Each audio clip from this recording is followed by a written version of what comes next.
Metapius Danichus. Are you ready? Төсөөлдөө чи өөр ертөнцид аялах хүчтэй болсон гэж бодъё. Нэг өдөр чи шинэ ертөнцид очиход өдөр бүр хэрэгэлдэг зүйлс чинь маш өндөр үнэтэй зарагдаж байгааг мэднэ. Тэнд бид Метуса гэдэг охинтой танилцсанаа. Тэр нэгэн мөчөд уулын цохионоос унаж байх үедээ ухаан галдаас ирэхэд ногоон тал дунд хэвтэж байв. Тэр юу болсныг санах гэж оролдтол өөрийг нь хэн нэгэнд түлхэж унагасныг санддаг. Тэрээр эцэг их ах дүүгээ ослоор алдсан байв. Тэр өөрийгөө үгсэн байж магадгүй гэж бодсон ч ах нь Отоку буюу аним тоглоом сонирхдаг хүн байсан болохоор түүний хэлдэг үг нь санаанд нь орно. Хэрвээ үлсэж өвдөж байвал чи үхээгүй. Тэгээд битүүсээ өөрийгөө өөр ертөнцид ирсэн гэдгээ сайн нэг ойлгож ухаарна. Тэр орчимдоо юу ч олдохгүй өдрүүдийн турш алхаж байгаад Колет гэдэг охинтой таарна. Колет түүнийг гэртээ авчирна. Гэхдээ тэдний хэл өөр байлаа, ойлголцохгүй байв. Тэгсэн ч Метуса өөрийгөө танилцуулж чадна. Колет нэрийг нь мэдээд маш их баярлана. Өглөө нь Метусаас ирэхэд бие нь бүрэн эдгэрсэн байв. Тэр орчноо ажиглаад энэ дэлхий маш энгийн, хөгжөөгүй гэдгийг ойлгоно. Колет түнд санаа зовж байсан ч Метуса эрүүл болсноо үзүүлнэ. Тэд хамтдаа ургамал түүхээр явхад Метуса Колетийн ах нь өөрийг нь хамгаалдаг байсан шиг хамгаалмаар санагдана. Гэтэл гэнэт чоннууд гарч ирэн Метуса Колет хоёр мод руу авирч өөрөө чоннуудаас зүхтана. Гэвч тэнд бүдэрч унахад чон дайрах мөчөд тэр гэнэт алга болж өөрийгөө Японд байдаг байшиндаа ирчихсэн байдаг. Тэр барьж явсан чулуугаа хараад энэ бүгд зүүд биш гэдгийг ойлгоно. Дараа нь ахийнхаа сааданд халаасны хутга зэрэг зэвсгээ авч Колетыг аврахаар шийднэ. Тэр дэлгүүр рүү буцаж очиод чоннуудад анхаарал хандуулж перц болон халуун ногоогоор тэднийг сохолж хутгаар нэгийг нь ялж чадна. Үлдсэн чоннууд нь зогтдог. Метуса өөрийгөө ухаан алдна. Ухаангүй байхдаа тэр хачин газар сэлж байгаа юм шиг санагдаж аз авчирдаг Нико буюу Азийн муурны хөшөөтэй уулзнаа. Муур өөрийгөө цэвэр энергиээс бүрдсэн дээд түвшний амьд биед гэж тайлбарлаад зүгээр зугаад гаргах гэж түүнийг ажиглаж байгаа гэдгээ хэлнэ. Метуса уулнаас унахад санамсаргүйгээр муурны хүчний хэсгийг авсан байжээ. Муур тэр хүчийг түүнд үлдээж одоо тэр хүссэн газараа төсөөллөөрөө очиж чаддаг мөн маш хурдан эдгдэг хүчтэй болсон гэж хэлнэ. Метуса хэл ойлгох чадвартай болмоор байна гэдэг хүсэлт гаргахад муур түүнийг нь ч бас түүнд өгнө.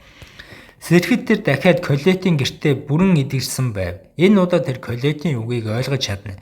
Колет гайхаж чи яаж гинэд ярьж чаддаг болчих вэ гэж асуухад Метуса миний ухаан санаа одоо л бүрэн орж ирж байгаа шиг байна гэж худлаа хэлнэ. Колетийн аав охиноо аварсан талархаа түүнд алт өгдөг. Метуса энэ ертөнцийн түвшинд доогуур байгааг ойлгоод дэлхийг бараа авч ирж зарвал их ашиг олж болох юм байна гэж хэлдэг. Тэгээд түүний адал явдал жинхнээсээ энэ өчөөс эхэлдэг. Метуса алт зарам мөнгө хийх санаатай байлаа. Тэр бодов. Хэрвээ миний энэ чадвар алга болчихвол яах вэ? Тиймээс хоёр ертөнцид аль алинд нь хангалттай мөнгөтэй байж амар тайван амьдрахыг хүсв. Түүний зорилго бол нийт 2 тэрбум йен буюу ойролцоогоор 20 сая доллар хурааж хадгалах байлаа.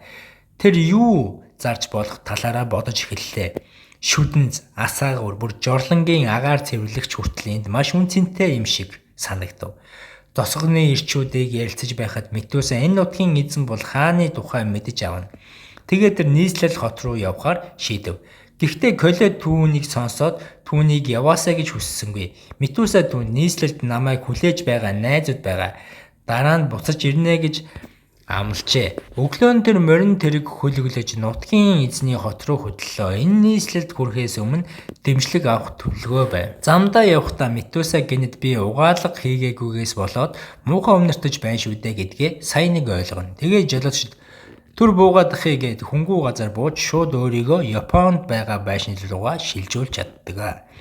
Тэндээ сайхан шөгшөөрт орж дараа нь бүх хөрөнгө мөнгө болон хувиргадаг.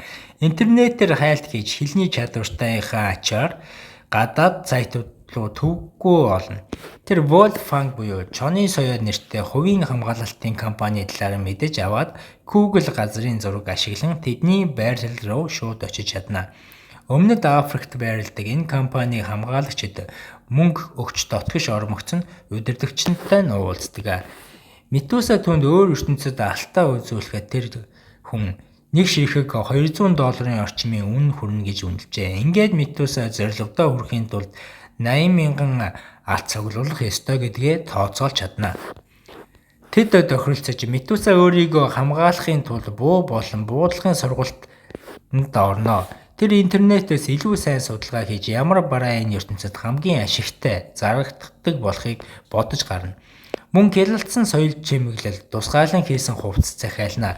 Бүх бэлтгэлээ базаасныхаа дараа Метуса дахин нөгөө ертөнц рүүгээ шилжин очно. Очоод нутгийн эзэнд ордонд очиход харуулууд та уулзах цаггүй бол дотгош оруулахгүй гэдэг. Гэтэл гэнэт нэгэн тэрэг өнгөрөхөд тэр тэрэгд эзний хөвгүн явж байдаг. Метуса ухаалаг арга бодож олно. Тэр тэрэгний урд тал руу төрүүлэн шилжих аргаараа шилжээд галын наадам шиг дуу гаргадаг. Бяцхан дэсрэх бөмбөг буюу солио дасааж мордыг зочино. Морд жолоодлогоо алдаж тэр рүү дөхөж ирээд Метуса намайг дайрчихлаа гэж дүр эсгэн газар ундаг. Хөөгөө сандарч түүнийг авч явж тусалнаа. Тэр сэрсэн дүр эсгэн нутгийн эзэн Клаус хэмээх сайн санаатай хүнтэй уулзна. Клаус түүнд уушлалт хүсэж Метуса тэд найрсаг хүмүүс болохыг нь анзаарна. Алзаар. Дараа нь тэр өөрийгөө алс холын Япон гүрнээс ирсэн язгууртан гэдгээ танилцуулна. Түүний гоё хувцсыг хараад Клаус үнэхээр итгэнэ. Метуса зэрлэг араатан дайруулж хамт яваа нөхдөөсөө сасан гэж худлаа хэлв. Гэхдээ энэ хотын хүмүүс намайг аварсан тул талархлаа илэрхийлэн ирсэн юм гэдэг. Тэр Клаус Швейцарын армийн хутаг бэлэглэж түүнийг маш их гайхшуулна.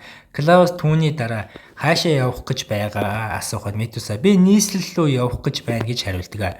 Орой болоход өгч байхад Клаус түүнд өглөө морин тэргээр яваарай гэж хэлв. Гэвч Метуса надад мөнгө байхгүй гэж хариулна. Клаус гайхав. Учир нь тэр бэлэглэсэн хутаг нь дор хаяж хэдэн 10 алтны үнэтэй байжээ. Тэгээд Клаус түүнийг өнөө шөнө энэ хонхыг нь зөвшөөрдөг. Гэвч дотроо түүний хэн болохын талаар эгэлзэж бодож гайхаж байлаа. Өрөөндөө очиод Метуса гоё даашинзаа өмсөд гэр бүлийн оройн хоолнд оролцлоо. Клаус эхнэрээс Ирис, хөвгүүдээс Алекс, Тео, охиноо Беатрис гэж танилцуулдаг бүгдийг. Хоол идэхдээ Метуса гайхав. Эд чинь язгуурдах хүмүүс мөртлөө хоолн жоохон чанаргүй муухай амттай юм а. Гэхдээ соёлтой байхын тулд тэр чимээгүйхэн бүх хоолыг иднэ.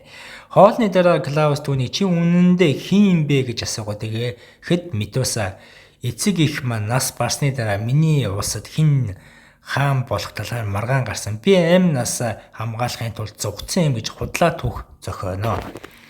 Клаус түүний яриаг сэтгэл хөдлөж Метуса шинэ амьдралаа эхлүүлэхийн тулд би энэ сувдан зүйлтэй алт болгож зарах гэсэн юм гэв. Гэтэл Эрис зочирдож яаж бүтэн сувдан зүйлттэй байх вэ? Манай ертөнцид суд боош маш ховор бараг байхгүй шүү дээ гэж хэлнэ. Метуса тэгвэл би танд бэлэглэе гэхэд бүр их гайхаж орхино. Клаус тэгвэл энэ зүйлтийн үн хэд бол гэж асуугаад Эрис энэ бол үндэсний баялаг шиг зүйл.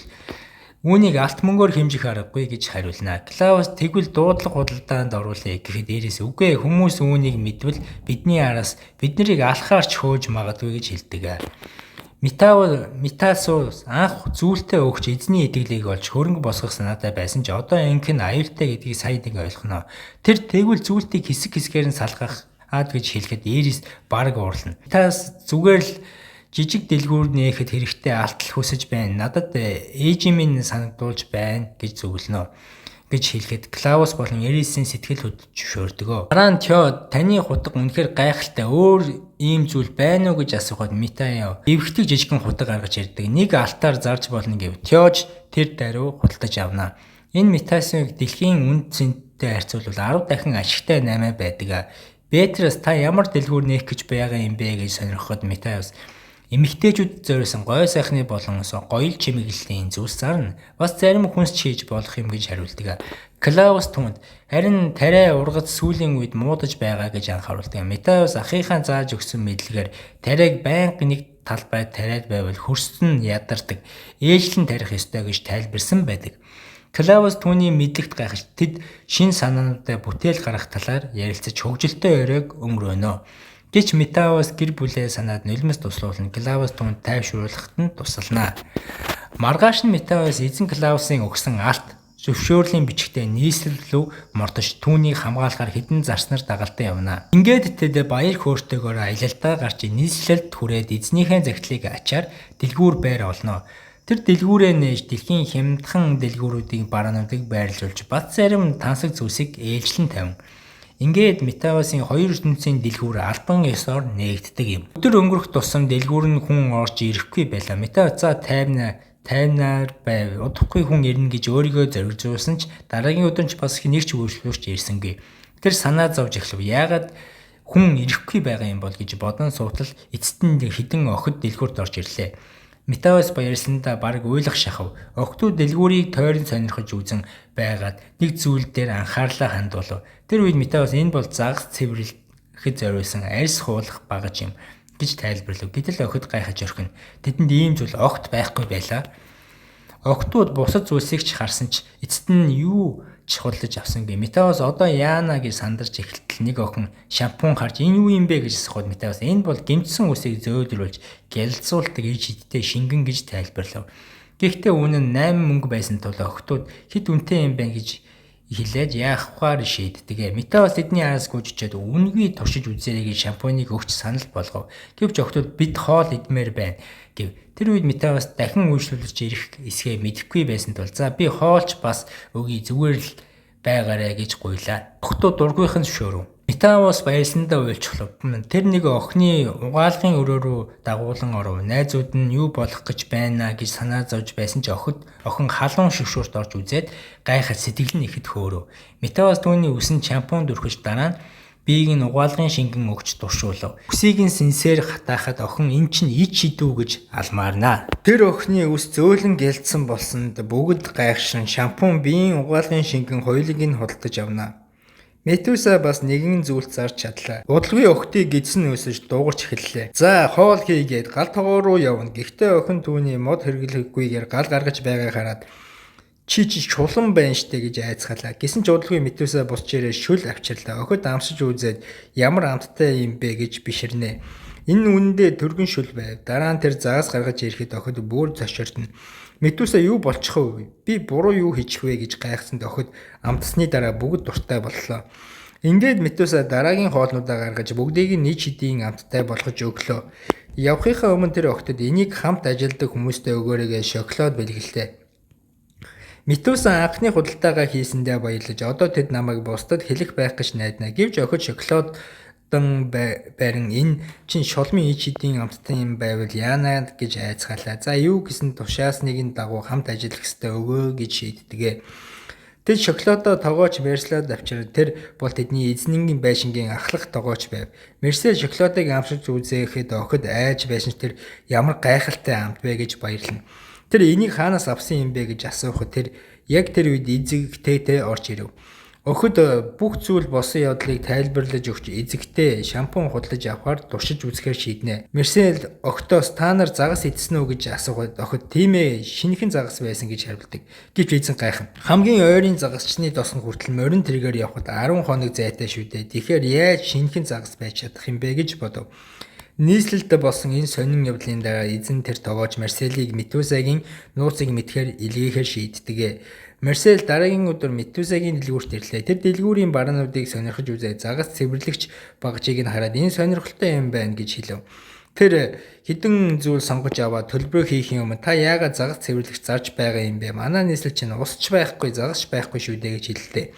Тэр үед Метуса тийм ээ, тийм болохоор л тэр охид загас идэхэд тэгж их гайхаж байсан юм байна гэж бодов.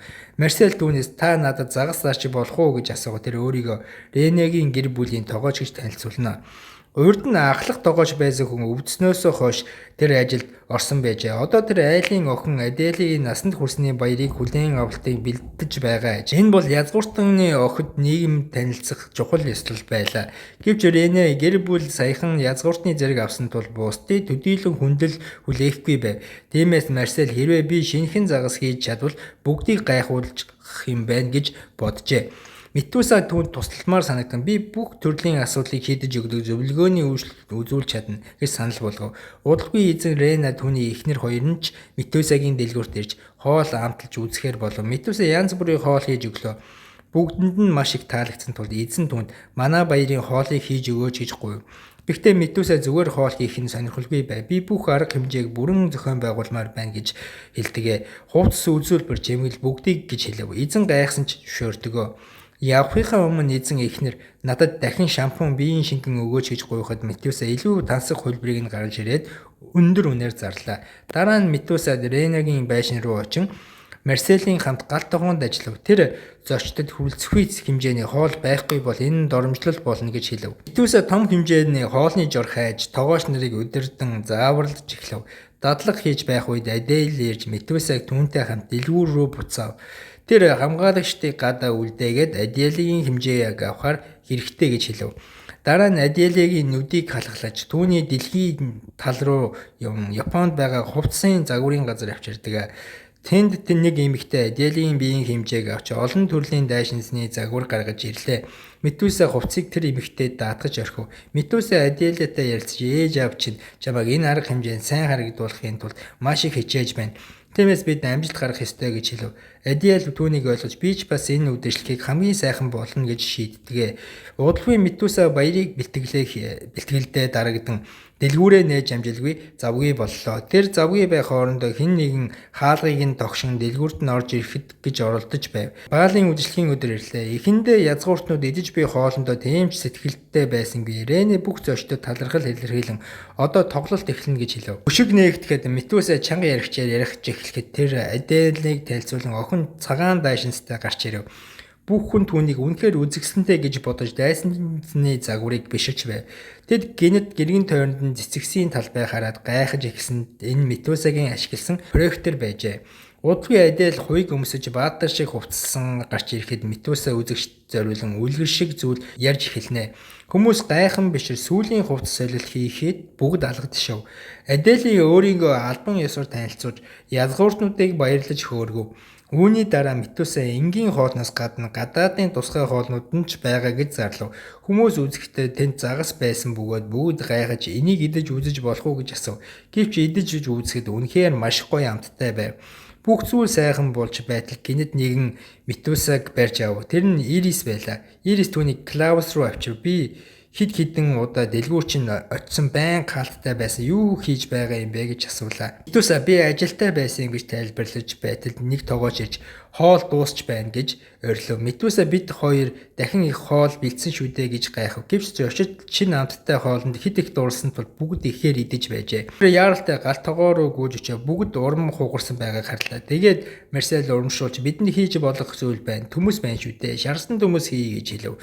Удалгүй шарсан төмөс амттан гаргаж ирэхэд бүгд баяртайгаар идэв. Язгууртнууд бүгд ид шидийн үдэшлэг байлаа хэмээн багтав. Бүх зүйл төгс болж баяр маш амжилттай болж өнгөрдөгөө.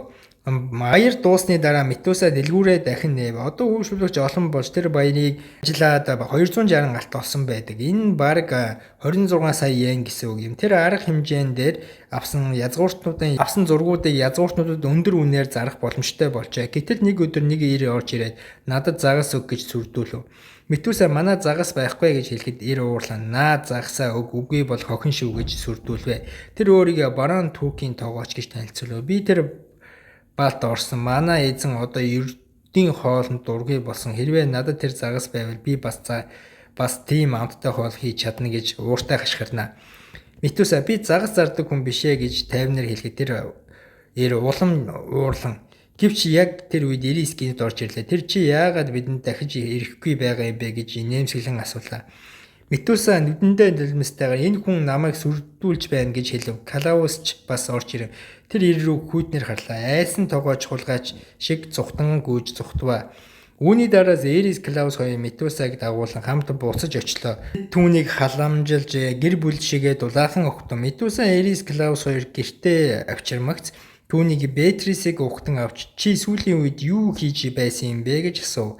Тео инээмсэглэн тэр Аделийн үдэшлэгийн зохион байгуулсан шүү дээ. Хоол тоглолт гэд бүгд гайхамшигтай байсан гэж хэлв.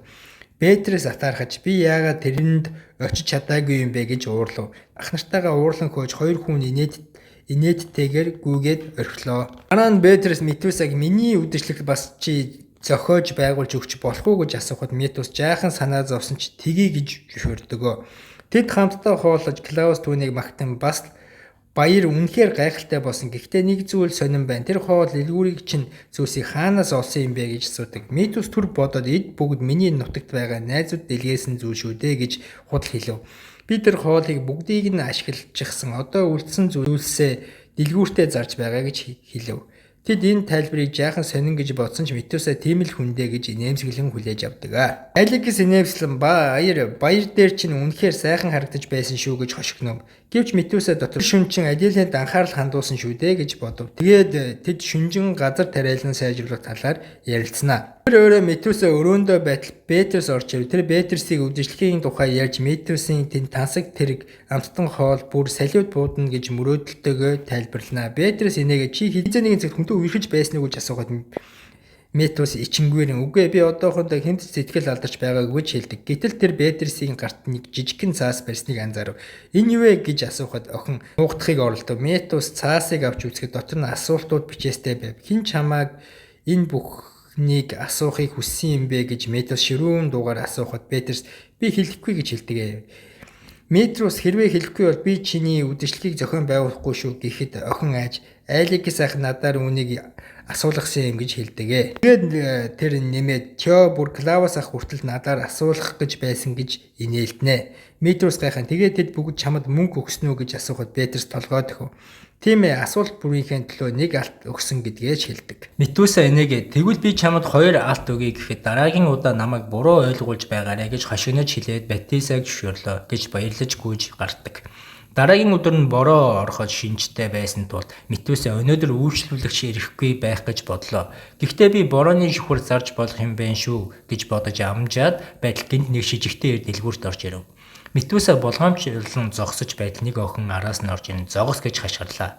Ир гинэт дайрч Метусаг сандран бэлтгэв. Гэвч охин маш хурдан хөдөлж түүнийг зэвсэггүй болгож чаддаг.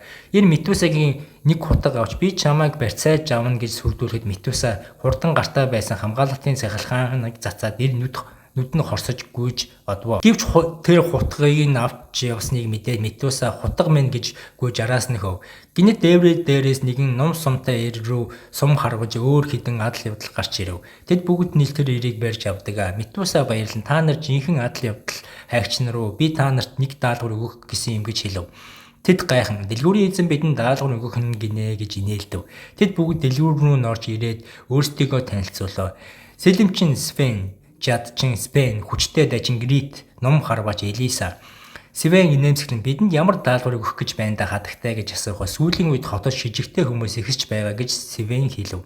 Гэхдээ Метуса маш сайн бэлтгэлтэй байлаа. Тэд түүнээс яг ямар даалгавар өгөх гэж байна гэж асуухад Метуса би та нартай дараагийн ан хийхэд аялалд хамт явахыг хүсэж байна. Та нар миний хамгаалагч болж би адал явдалчны ажил хэрхэн явагдгийг харах гэсэн юм биш тайлбарлав. Тэр ингэж харснаар адал хэрэгтэй бараа юу байж болохыг ойлгох гэж байв.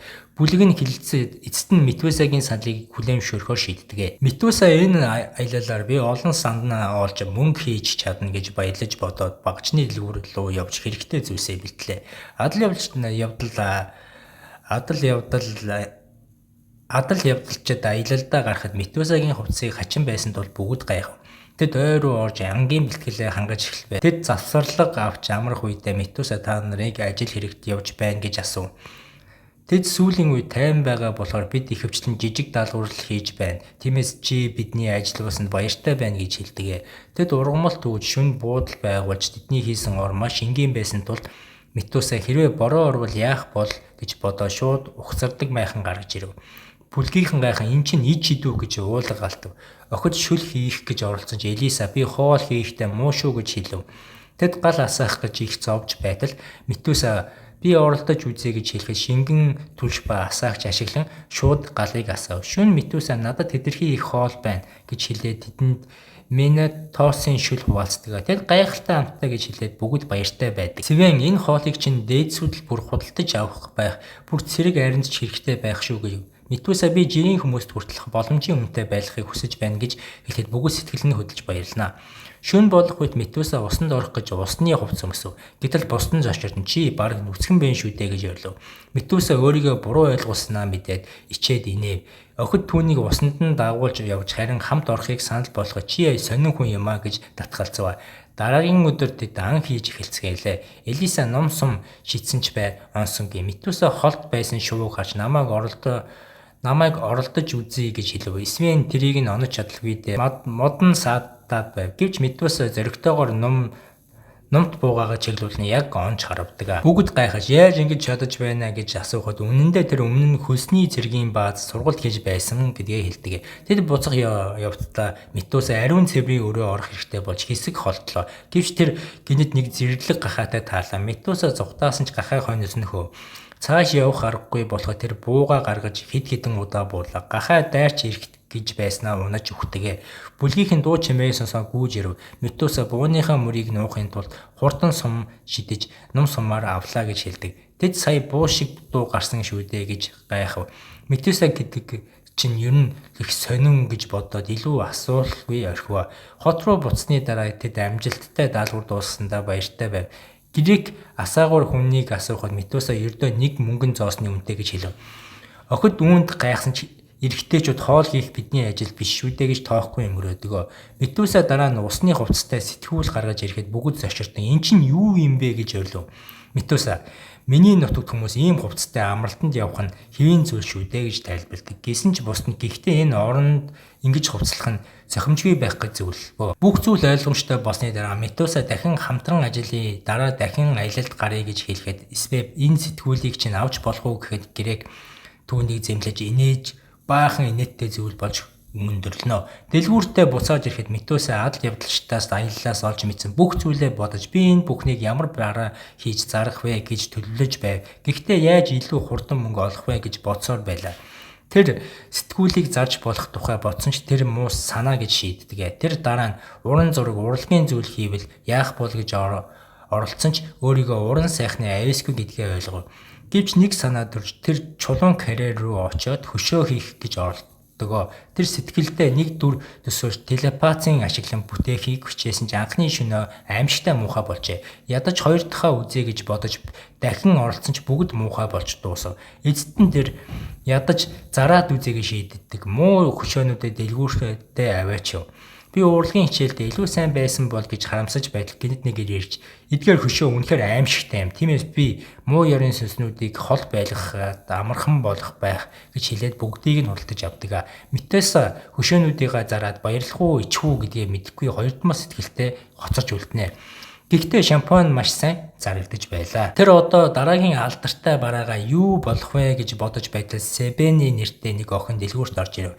Метуса шууд түүнийг язгууртан гэдгийг ойлгов. Охин энэ зөв дэлгүүр мөн үү гэж асуухад гаднаа хаяггүй байсныг Метуса сайн ойлгов. Дэлгүүрээ нээснээс хойш хизээж хаяг өлгөөгүй байжээ. Сабина барааг сонирхоод явхдаа Метуса энэ охин яг гүн шиг сайхан юм дотроо бодов. Сабина шампунь болон бусад бүтээгдэхүүн авч алт өгөөд гарав. Гэтэл годомжид нэг сэжигтэй Сабинаг дагаж явахыг Метуса анзаарлаа. Хэрвээ тэр охинд муу зүйл тохиолдол миний дэлгүүрээр нэр хүн сүрнэ гэж бодоод зэвсгээ авч хойноос нь гүйв. Тэр Сабинаг барьж аваад нарийн годомж руу чирэв. Тэнд өөр 3 хүн хүлээж байв. Метуса хурч ирээ та нар юу хийж байна гэж хашгирахад тэд түүнийг тоосонгүй. Тэр эд нар хүн хулгайлдаг нөхдүүд байна гэж ойлгоо цахилгаан зөгтөг төхөөрөмжөөрөө гаргаж нэг эрийг зөхөв. Тэр газар дээрээ ухаан алдав.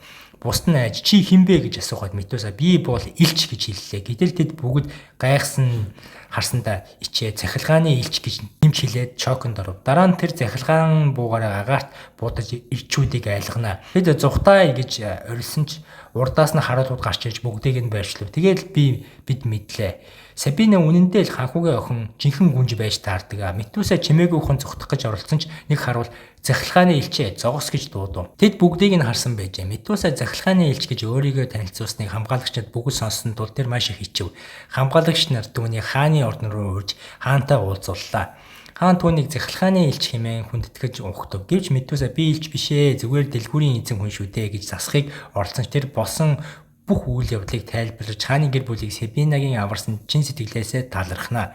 Хаан Сабинаг ордноос нууцаар гарсанд уурсан Сабина би хүн хулгайлагчдыг барихад туссан шүү дээ. Тиймээс намайг өршөөх хэрэгтэй гэж хэлдэг.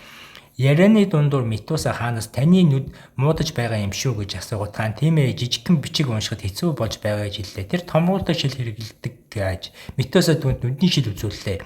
Хаан шилээ зүүж үзээд бүх зүйл маш тод харагдаж байна гэж гайхаж баярлав. Тэр даруй засгийн түшмэд Сарт шилээ өгчруулахад тэр ч бас гайхан энэ манай хэрэглэж байсан бүхнээс илүү юм байна. Би тэтгэврт гарах гэж байснаас болох нь гэж хэлв. Хаан маш их баярлаж бусад бүтээгдэхүүнүүд нь ч гэсэн харууллав. Гэвч Метуса миний дэлгүүрт байгаа бүхнийг авч болно. Зөвхөн эмэгтэйг бол авахгүй шүү гэж хошигнсон бөгөөд хаан инээлээ. Харин дараа нь тэр чинь өөрийн гэсэн итгэлтэй хүн юм байна гэж ойлгодог. Дэлгүүрээ буцаж ирэхэд Метуса нүдний шилээ амжилттай зарсандаа баяртай байсан цахилгааны элч гэдэг нэр ирээдүйд асуудал болох гэж жоохон санаа зовно. Дараагийн өдөр нэг шижигтэй Нельсон нэртэй хүн дэлгүүрт ирж энэ дэлгүүрийг надад өг гэж тушаав. Метуса гайхан та хин юм бэ гэхэд би Альдер худалдааны компани захирал хаантай гэрээтэй том хүн шүү гэж бардамнан хэлдэг. Тэр дэлгүүрийн булаахыг оролцсон ч Метуса биеийн талаар түнштэйгээ ярилцсан маргааш иргэж хэлв. Метуса загтал бич түүнийг Сабинад өгөөд энийг Сарт хүргэж өгөөч гэж хүслээ. Сабина одоо дэлгүүрийн байнгын зочин болсон байв. Тэр Метуса ихч гэж дууддаг ба Метусагийн телевизийн санаандгүй олж харснаас хойш өдөр бүр ирж үздэг болсон байлаа. Метуса хүнд ч хэлж болохгүй шүү гэж анхааруулсан Япон хэл ойлгодгүй Сабина зориулн нэвтрүүлгийг нь орчуулга хийж өгдөг байв. Маргааш нь Нельсон эргэж ирж гэрээнд нь гарын үсэг зургийг шаардав. Сабина Метусагийн дэлгүүрийг булаах гэж байгааг ойлгоод гунигтай болов. Гэвч Нельсон түүнийг анзаарч хэрвээ чи ч бас ирвэл чамайг авч явж болно шүү гэж муухай инээдэг. Гэтэл яг тэр мөчөд Сар орж ирэв. Нельсон зочин төрийн канцлер энд юу хийж байгаа юм бэ гэж алмаар. Метуса түүнтэй найрсаграар мэдсэн Нельсоны бүрч их түгшээв. Метуса бүх нөхцөл байдлыг тайлбарлаад Сар уурн Нельсон Метуса бол хаантай хамтран ажилладаг хүн түүнд дахин асуудал гаргуулчийг хариуцлага хүлээнэ гэж анхааруулв. Тэр цааш нь хааны ордонд Альдер компаниг хэрэг дууссан хамтын ажиллагаагаа зогсоолоо гэж мэдэгдэв. Нельсон гайхаж яагаад гэхэд Сар чи хааны охиныг булааж авахаар оролцсон учраас гэлээ. Тэр үед Нельсон Сабиныг таньж тэр үнэхээр хааны охин болохыг ойлгодог. Нельсон зочирдон ичиж одоо хинч Метусагийн дэлгүүрээр оролдох ёсгүй гэж хэлээд Альдер компани захирлыг албан тушаалаас нь огцров. Сар буцаж очиод хаанд бүхнийг тайлагнав. Метуса Альдер компани хулгайч буруу хүмүүс байсан учраас хаанаас гомдлгүйгээр утгасан тэдэнд таалагдсан гэдгээ хэлдэг. Тэд Метуса хэрхэн асуудлыг шийдэнд нь биширч хаан түүнийг улам сонирхож эхэлнэ. Дэлгүүрээ Метуса Сабинатай хаан телевиз үзэж байтал үйлчлүүлэгч орж ирдэг. Сабина шоунд таслсан тулд уурлав. Харин Метуса борлуулж буй нүдний шил Сарын тусламжтайгаар сайн зарагдах болжээ. Гэнэт Елена гэдэг охин ирж тусламж хүсв. Тэр гэр бүлийнхэн жижигхэн ресторанд ажилладаг бөгөөд хоёр ажилтнтай бүгд энгийн байсан ч нэг том ресторан эзний хүү түүний ирэх оролдож тэрний дуртай дагалдагч Аналиг энэ хамгаалсан тул Еленагийн гэр бүлийн ресторантай хор хутгсан байдаг. Том рестораны эзэн тэдний ахмад ажилчдыг татаж эцэст нь брендийг нь эвдсэн учраас ресторан хэд хоног хаагдсан байв. Елена уйлж Метусагаас тусламж хүсдэг. Метуса зөвшөөрдөг. Ресторанд нэгтгэхээр болдог. Елена Метусаг бүх ажилчдаа танилцууллаа. Брендийн шинэ тоогоож авахыг хүсв. Гэхдээ Метуса чадварлаг тоогоож олоход хэцүү, харин өрсөлдөгч рестораныг өөрийнхөө ажилчдыг илгээж саал учруулах магадaltaй гэж хэлдэг. Метуса одоо багтайгаа ресторан нээгээрэй гэж зөвлөв. Гэвч брендийн гар нэвдэрсэн Анил дангаараа гал тоогоог удирдах туршлагагүй гэдгээ хэлдэг. Метуса итгэлтэйгээр гал тогоо нэгдэж яагаад сурагч нар жилээр сурдаг юм бэ гэж брэндээс асуув. Брэнд тэд чадварлаг тоогоочийг ажиглах хэрэгтэй чөлөө цагаараа л дадлага хийдэг учраас гэж хариулдаг. Метуса энэ арга маш удаан байна. Харин би шууд зааж хяналт тавих юм бол Елена Анил хурдан сайжирна гэж хэлв. Елена үүнийг боломж гэж харж Анилыг илүү ойртох боломж гэж үздэг. Брендийн үйлчилгээний хүмүүс дутмаг гэж бодсоор байтал Метуса би төлөвлөгөөтэй гэж бодлоо. Тэгээд Амайл хоолхийн тэрээр дээд зиндааны хүмүүсийн анхаарлыг татаж эхэлсэн гэж тайлбарлав. Олон тоогооч дуурайсан ч амжилтгүй байсан. Харин хөөрөгтэй тарсан мэдээлэлээр Амайл хоол одоо Еленагийн ресторанд боломжтой гэсэн яриа гарчээ. 7 хоногийн дараа рестораны эргэн нээгдэж найз нарынхаа тусламжтайгаар тогтмол үйлчлүүлэгчтэй болов. Тэд өндөр үн баян үйлчлүүлэгчид анхаарлаа төвлөрүүлж үйлчилгээнд адал явдал Грек ба Ислагийн ажилд авлаа. Тэд адал явдалд гардаг байдлаасаа өөрөөсөө ажиллахыг сонирхов. Гэнэт Элса Метусагаас гадна хэн нэгэн шижигтэй хүн байна гэж хэлв. Үүдний цонхоор өрсөлдөгч ресторан эзнийхээ харж байлаа. Метуса санаа зоволтгүй. Түүний өөрөө бэрхшээл үүсгэхийг хүлээж түүнийг шижигдэнгээс өөртөө ямар ч асуудалгүйгээр ашиг олохоор төлөвлөвөө. Хэд хоногийн дараа бизнес зэгцэлж олон язгууртнууд дуршиж үзэхээр ирж эхэлдэг. Амай хоолны рестораны дүүрэн Метусаг санаа зовж байлаа. Учир нь бүх үйлчлүүлэгчийг нь багтааж чадахгүй байв. Тэр хил орчин мангасууд гарч хүргэлт хоцорч байгааг сонсон энэ ертөнцид ямар аюул байгааг бодлоо. Гинэд өрсөлдөгч рестораны эзэн болон хідэн хүн ирж Амайн хоолыг хуурайчилж мөнгө завших гэж байгаа гэж буруутгав. Тэр барооны баривчлах тушаа бараан баталгаа байхгүй гэж хэлв. Өрсөлдөгч эзэн Марселийн дуудаж гэрчийг мэдүүлэг өгөхөөр шаарддаг. Марсел хоолыг амсаж үзээд зочирдон хэн хийсэн юм бэ гэж асуудаг. Метуса Марсел руу ойртоход тэр уйлж эхлэв. Учир нь Марсел түүнд өөрийгөө заагаагүй хоолнуудыг зааж өөрийн багш нь гэж дууджээ. Метуса зөвхөн бүлгийн арга хэмжээнд хийх хоолнуудаа заасан ганц хүний зориулалттай хоолнуудыг заагаагүй гэж тайлбарладаг. Марсел гал тугааны туслахад бэлэн болов. Өрсөлдөгч эзэн ичсэн болж хаан болон Клаусийн гэр бүл ирж бүгдийг гайхуулв. Метуса барооны гэмтээс хүн өрсөлдөгч эзэн байж магад гэж үзээд тэрнийг бариуллаа. Апрецийн амжилттай болж ресторан онцгой болсон гэхдээ Элина Метусаг уурлжээ. Учир нь тэр Анилтай уулзуулах туслаагүй. Метуса хаанаас туслахыг асуухад баруун Анелийн гэр бүлдээ авч байгаа тулд асуудалгүй гэж хэлдэг. Метуса зөвхөн нэг алт олсон ч баяртай байлаа. Учир нь хөгжилтэй найзтай болсон юм. Тэр Колеттэй захиа илгээж Колетийн аав захиа орой ирсэнд гайхав. Мангасууд асуудал үүсгэж эхэлсэн. Метуса илүү олон тесрэг бөмбөг авсан тул бэрхшээлд оржээ. Тэрээр Баортын урилга аван адал явдалчдын ахлагчтай урилга явж өөр ертөнцийн туулаа авчирв. Ахлагч түүнийг сонин гэж бодов. Гэхдээ амсаж үзээд Метуса худалдаж болно гэж санал болгоо. Бүгд сайхан цагийг өнгөрүүлдэг. Дэлгүүртээ Метуса Сэвэм Сэб зочилж санал авах сонирхолтой болов. Тэдэнд мөнгө хүрсэнгүй. Гэхдээ Метуса хямдхан санал болгож дараа нь илүү олон адал явдалчийг авчираарай гэж хэлдэг. Сар хаанд Метусагийн тухай тайлган хүргэжээ. Түүний гарал сонирхолтой гинэд гарч ирж сонин зүйлсээ зарж байна. Гэхдээ хааны эсрэг санаа байхгүй тул сайн харьцаа хадгалах нь зөв гэж бодов. Метуса хаантай харилцаагаа зохицуулсны дараа тэд хил орчмын асуудлаас ярьж байлаа. Адал явдалчид ой дунд явж байхаа сэвдгэгч тэрэг олж харлаа. Сабина Метусагийн дэлгүүрийг зочилж хаанд яаралтай хүсэлт байгаа тул Метусагийн ордонд өрөв. Хаан ихлэхдээ айлтар эзэнт гүрэнд тэднийг үржил шимтэй газруудыг эзлэх гэж дайнд орохоор ирж байна гэж хэлжээ. Тэд тайлангаас айлтар эзэнт гүрэнд довтлох боломжгүй мэт харагдаж байсан тулд гайхав. Хаан Метусагийн Сабинаг аюулгүй газар өөр улс руу авч явах үүрэг өглөө. Эзэнт гүрний цэрэг хүчрээллийг ашиглан мангасуудыг хүртэл дуудаж байгааг хэлв. Гэхдээ мангасуудтай харилцах боломжгүй гэж бодож байв. Хаан цэрэгтэй нийслэлийн хамгаалуулахын тушаасан боловч цаг хүрэхгүй гэдэг санаа зовж Метуса Сабинаг хамгаалах үүрэг өгчээ. Метуса энэ хүсэлтийг татгалзан дэлгүүр нь түүний гэр бүгүүд аливаа үед хамгаалах хэрэгтэй гэж хэлв. Ордоос гарч явхдаа Метуса Сабинаг дэлхий рүү авч явахаар шийдэв. Метуса буцаад ордонд очиход сар дуудсан бөгөөд дайны зөвлөг өгөхөд уулзалтанд оржээ. Тэд Алекс байв. Аавынхаа төлөөлөгчөөр ирсэн командлагч дайсныг ирэх хугацааг тайлагнаж байгаад нэг илгээмж ирэв. Метуса эргэлзэж командлагчийг хамгаалж өсрөв. Тэр хүн буудсан ч Алекс суманд өртөв. Метуса буугаараа гал нээж дайсныг устгав. Бүгд зочирд Метусаг Алексийг шалгаж дараа удаа илүү сайн байхыг зөвлөв. Гэвч сар шархан амь насанд аюултай гэж харлаа. Метуса галзуу мэд инээж технологи хэд дэвшилтэд хэрэглэж болохгүй гэж бодсон ч бараг үхэх шахсан тул бүх хүчээ ашигласан эзэнт гүрэнд сургамж өгөхөөр шийдэв. Метуса гинэд далайн адал явдалчтай бааз дээр гарч ирж Александрыг авчирч өгөхөөр хүсв. Алекс эмнэлгийн анхаарлыг авч байхад Метуса ахлагчийн нөхцөл байдлыг нь тайлбарлаж тэдний бүлгийг эзэнт гүрэнтэй тэмцэхэд хөсөлгөхөд санал тавив. Мөн өөр ертөнцөөс ирсэн гэдгээ тайлбарлаж 40 мянган алт санал болгожээ.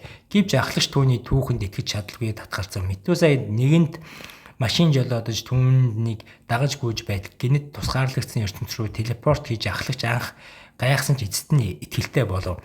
Тэд холоос уймэн ажиж ямар нэгэн олсон зүйл дээр очин шалгав. Тэнд хэдэн хүн чулуу хөдөлгөж байгааг олж тэдний каравант гоблинуудын араас хөөгдөж байгаа талаар хэлдэг. Бидний хүүхдүүд идэх аюултай тулд хэрвээ каравант гарч чадахгүй бол Метаус ба ахлагч чулууг хөдөлгөж өгөхөд тослов. Каравант нэвтэрч эхлэхэд гол гатлахад хүндрэлтэй тулд ахлагчийн мөнгө өгч караватыг хамгаалахыг санал болгожээ. Ахлагч зөвшөөрдөгөө. Тэд гоблинууд руу гал найв. Гэхдээ гоблинууд босож ирдэг. Метаус байнга буудаж байсан ч төдийлөн нөлөө үзүүлэхгүй байдаг. Харин ахлагч толгой руу буудсанд нь хангалттай устгаж байлаа. Ахлагч сум хязгаарлагдмал тул хэдхэн минутын туршилт дисэж чадах нь гэж бодов. Метаусыг телепорт ашиглах талаар ботсон боловч досгодыг орхихыг хүссэнгүй. Тэр санаа олж ахлагчийн шугамыг хамгаалах хооронд өөрөө телепорт хийв. Буцаж ирэхэд гал асааж гоблинуудыг холдуулж түүнчлэн олон галын бөмбөг дийлбэж үүмэн үсгэлээ. Дайсны мангасад өдөртөгч нь галын бөмбөг төртөж бүх гоблинуудыг устгаж досгодыг хүмүүс баярлаж эхэлнэ. Ахлагч Метаусыг бүх түүхийг үнэн гэдэгт итгэж Метаус ба түүний хүмүүс зэвсэг баазыг бэлдэж урам өгөх илтгэл тавив. Ахлагч түүнийг гайхаж гэхдээ энэ зөвхөн нэгэн ажлын зарлал байсан юм. Тэдний баатруудын бэлдсэн зэвсэг тоног төхөөрөмжөд Метаусын телепортыг хийж өөр ертөнц рүү шилжүүлвэ. Ордоос нэгэн илгээмж ирж хотын гадна 20,000 дайсны зэрэг ирсэн гэж мэдээгдэв. Хаан өөрсдийгөө хаалттай хамгаалах арга гэж бодов. Гэвч тэр үед хааны цэцэрлэгт Метаусын хүч ирсэн гэж харууллаа. Хаан баярлаж Метаусыг дайсныг өөрөө зохицуулна гэж хэлв. Хүчүүдийг хаалгах тус бүрд Хуан зэвсэг хүмүүсийг байрлуулж бэлдэв. Метаус хаалганы өмнө очиж хүмүүст би та нарыг хамгаална гэж тунгалдаг. Настай хүн Метаусыг таньж түүний галын илгээгч гэж бодож байсан тул хүмүүс түүнийг магтсан. Метаус хаалганы гадна гарахад дайснууд нь угтаж байсан бөгөөд тэдгээр нь тэрэг илгээж цаг авах гэж байна гэж бодов. Генерал нэг хүний хилэлцгээр илгээв. Гэхдээ Метаус снайпер буугаар нэг гал руу буудав. Дайсны цэрэг бууны үзэгдлийг анх удаа харж гайхав. Метаус хүмүүсийн хөдрүүнд буудсан. Метаус тайлагнаж мангасуудыг бүлэг бүртэн нэг хүн дагалдаж байгааг мэдэж өдөртөгчийг нь устгах тушаал өгчээ. Дайсны генерал паникэнд буюу манаралтанд ороход мангасуудын хяналтаа алдсандаа зочилд орно. Тэр бүх золиос хэрэггүй болсон гэж бодож мангасуудыг хүчээр дайсны цэргүүд рүү илгээдэг. Метаус дахин буудаж өдөртөгч болон мангасуудыг чиглүүлсэн хүмүүс рүү гал найв. Зарим цэргүүдийг устгаж үлдсэн бууж өгөхөөр болдог. 30% нь устсан тул үлдсэн дайснууд нь ухрах шийдвэр гаргана. Гэвч тэр үед Бевернүүдийн сүрэг ойртож ирж байлаа. Дайсны генерал сүрэг довтлохоогоо бэлдэж Вермер морьтнуудтай хот руу довтлохыг бодож байлаа. Гэвч түрээсийн цэргүүд агаарт буудах зэрэгтэй байсан тул тэднийг шууд устгав. Эзэд гүрний олон жилийн сургууль санхүүжилт нэг мөчөд устж генералын итгэл зөхрөлт автваа. Гэвч газар зэвчрч авраг эртний луу гарч ирэв. Хүн бүр гайхаж хаан яагаад эзэнт гүрэн гинэт довтлогоо эхлүүлсэн болоо. Мангасуудыг хэрхэн удирдсныг нь ойлгомжтой болов. Луу шууд довтлох гэж байхад Метаус утаа гаргаж дроны тусламжтайгаар луутай ярьж үзв. Луу сонсохгүй байж амьсгалж довтлов. Галаар Метаус телепорт хийж зогтов. Тэр хүмүүсийг гал нээхийг тушаал өгч лууг бүх талаас нь буудаж лууг гэмтэж эхэлсэн ч өөрийгөө хамгаалж цаад босгов. Амьсгалаа цэнэглэж довтлогоогоо Метаус руу дахин телепорт хийв. Тэд пуужин ашигласан ч саадыг гэмтэж чадаагүй тул Метаус санаа олж луу амьсгалаа гаргахын тулд саадыг буулгаж түүний амаар пуужин оруулж өөрөө аюулгүй газар телепорт хийв. Пуужин лууны шүдийг эвдэж гал нээж үржлүүлв. Луу ялагдахыг мэдээд зугтана. Метаус үүнийг дараа хааныг үлдээж лууны шүдийг ахлагчид бэлэглэв. Хотод ирэхэд бүх хүн түүнийг магтаж Метаусыг хаантай уулзаж ахлагчдад хаана байгааг асуух тэр хүмүүс нь аль хэдийнэ явсан гэв.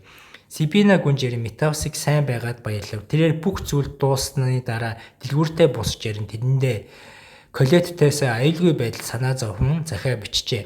Сабина хааныг ирсэн захиа авчирч түүнийг шагнал ёслолд оролцохыг урьваа. Хаан дайнд тулалцсан тусалсан хүмүүсийг шагнаж Александр Метаусыг хамгаалсан ч тул бараанд цол хүртв. Метаус ээлж ирэхэд тэрээр хаанаас тусламж ирсэн хүмүүстэй 40,000 алт өгөхийг хүсв. Үүнээс төлөө бусад язгууртнууд алт өгч хаан сард аль болох ихийг өгөхийг тушаав. Метаус өөр хүсэлтэд хэлэхэд эзэнт гүрний иргэн болохыг хүсвэ. Хаан зөвшөөрч түүнийг 4-р ханхүүтэй титэн болгоо. Метаус бүх алтыг ахлагчид өгөхөөр тэр түүнд хадгалахыг нь хэлв. Учир нь лууны шүдээр нэгэн профессор худалдан авч хэрэглэхээр болжээ. Метаус бодож байлаа. ахлагч баяжиж түрээслэгчийн ажилдаа буцах болов гэж ахлагч хэлэхдээ хэрвээ Метавос тусламж хэрэгтэй бол тэд үргэлж ирэх болно гэдгээ хэлдэг. Хаанд очиод Метавос албан ёсоор шинэ цолоо авч хаан Александрийн цолыг хүлээн авах санал болгов. Метавос татгалзаж баг зэрэг үймэн дэгдэв. Гэтэл Алекс гинэд ирж өөрөө цолыг нь хүлээн авч болно гэвэ. Метавос Колеттэй очиж түүнийг явсны дараа болсон үйл явдлыг ярьж өглөө. Метавос язгууртуу хүн болсон гэдгээ хэлэхэд Колет хүндэтгэлтэй хандсаж Метавос түнд санаа зовх хэрэггүй анх уулсан шигээл хэвээрэл байгаарай гэж хэлдэг. Тэр дэлгүүрээ хааж нийслэлээс гарч өөрийнхөө газар руу нүүж олсон бүх мөнгөө авч амар тайван амьдрах боломжтой болдгоо. За ингээд түүх маань энд хүрээд дуслаа. Цаашдаа юу болсныг хинч мэдэхгүй. Метавос яаж ад шуухан ад жаргалтай амьдарч байгааг хинч мэдэхгүй билээ. Тэгээд та бүхэнд энэ аним таалагдаж байгавал таалагдаж байна үчээд залхуунууд нь тэ үсгээ бичээрэй. Та бүхэндээ би дуртай шүү.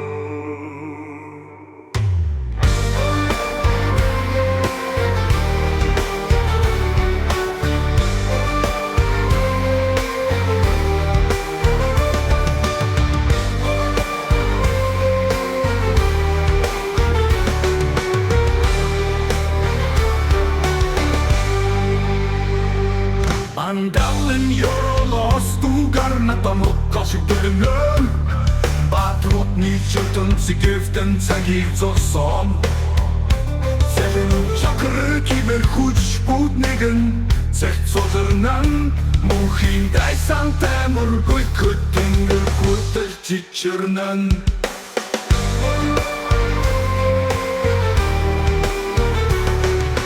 Шапач пунрот харнутны кэржасан Тузааны талбарт мэдах хүч төсөрч дэлбэрнэн